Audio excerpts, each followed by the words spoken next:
আসসালামু আলাইকুম। অনেকজনের রিকোয়েস্টের একটা ভিডিও। অনেকে আমাকে প্রশ্ন করে, ভাইয়া ম্যান পাওয়ার কি অফ হয়ে গেছে? কারণ সৌদি আরবের ভিসা অফ হয়ে গেছে, এটার সাথে কি ম্যান পাওয়ার অফ হয়ে গেছে?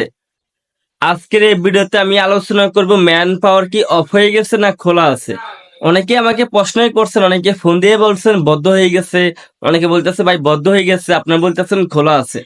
তো আজকের এই ভিডিওতে আমি আলোচনা করব, আপনাদেরকে জানাবো, সত্যি কথাটা বলবো, কি খোলা আছে নাকি অফ হয়ে অফ হয়ে গেছে। এরকম নতুন নতুন ভিডিও পাওয়ার জন্য আমার ইউটিউব চ্যানেলটা অবশ্যই সাবস্ক্রাইব করে রাখবেন, কারণ আমি প্রবাসীদের খবর সবার আগে দেওয়ার চেষ্টা করি। দেখেন, আপনারা ইতিমধ্যেও জানেন, বাট সৌদি আরবের ভিসা কিন্তু অফ হয়ে গেছে। তো এটার সাথে কি ম্যান পাওয়ারও কি অফ হয়ে গেছে? না, ম্যান পাওয়ার অফ হয় নাই। ম্যান পাওয়ার আল্লাহর রহমতে এখনো চালু আছে। ম্যান পাওয়ার চালু আছে, ম্যান পাওয়ার হইতেছে, ম্যান পাওয়ার সবে পাইতেছে। হ্যাঁ, যেগুলা নতুন ভিসা, যেগুলা এখনো নতুন ভিসা, ওগুলাতে আস্তে আস্তে হইতেছে। কিন্তু সকলে কিন্তু ম্যান পাওয়ার হাতে পাইতেছে, কিন্তু এখনো অফ হয় নাই।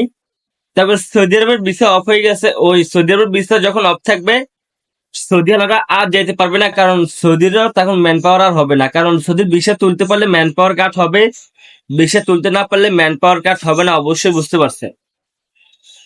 ভিসা যদি তুলতে পারে তাহলে ম্যান পাওয়ার কাট হবে, ভিসা না তুলতে পারলে ম্যান পাওয়ার কাট হবে না, বুঝতে পারছেন। সৌদি আরবের ভিসা খুললে তখন ম্যান পাওয়ার হবে। বর্তমানে ম্যান পাওয়ার হয়, বর্তমানে ম্যান পাওয়ার হইতেছে, ম্যান পাওয়ার নিয়ে কোনো সমস্যা নেই। তো যারা বলতেছে ম্যান পাওয়ার অফ হয়ে গেছে, এই ভিডিওটা তাদের জন্য। আপনারা নিশ্চিন্তে থাকেন, ম্যান পাওয়ার খোলা আছে, আপনারা ইনশাল্লাহ ম্যান পাওয়ার পেয়ে যাবেন। তো ভিডিওটা ভালো লাগলে শেয়ার করে দিবেন, অন্যজনকে দেখার সুযোগ করে দিবেন। তো সবাই ভালো থাকবেন, ধন্যবাদ।